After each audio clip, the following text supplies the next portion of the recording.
مالوريزمون فورسي في افونتيير في ان اونتريمون صارت له لوكساسيون تاع ليبول، الكتف نتاعو خرج. دونك نفس الاصابه اللي تعرض لها زريده في اول موسم، تحب له تقريبا 3-4 اسابيع. ولد قاعد يجتهد في التمارين، فما منافسه، فما كونكورونس في وسط الميدان. روجي، وليد، مكعازي، بالغيث، موجات، هذوما اللاعبين كلهم يلزمنا نختاروا منهم 3 لاعبين.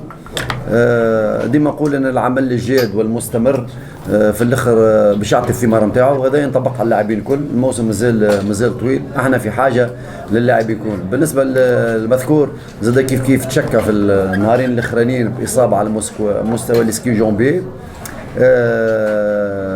في استقرار على مستوى الدفاع تقريبا. نهيري يمين، بنتايك يسار، ولاكس سنترال. سانسيرمون الدفاع قاعد غروسو مودو قاعد يقوم بالاداء اللي لازم يكون، ولو فما حاجات لازمنا نكونوا خير فيهم. تقعد ديما المنافسه مفتوحه للي يجتهد، اللي فما ثوابت في المجموعه وفما دي فوندامونتو اللي يخدم عليها. ونزيد نقولهم، لازمك تبدا عندك الروح الانتصاريه، لازمك تهبط باش تقاتل، كتابة تبدا عندك الفكر الجماعي، كتابة زاد كيف كل ما عندك من طاقة تحطها للمجموعة.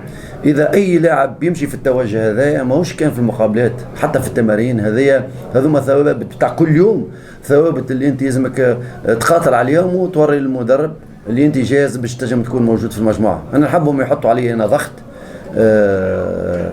إيجابي على مستوى المنافسة. يمكن نجم نظلم أنا لاعب ولا 2، لكن ما نجمش نظلم الرجال.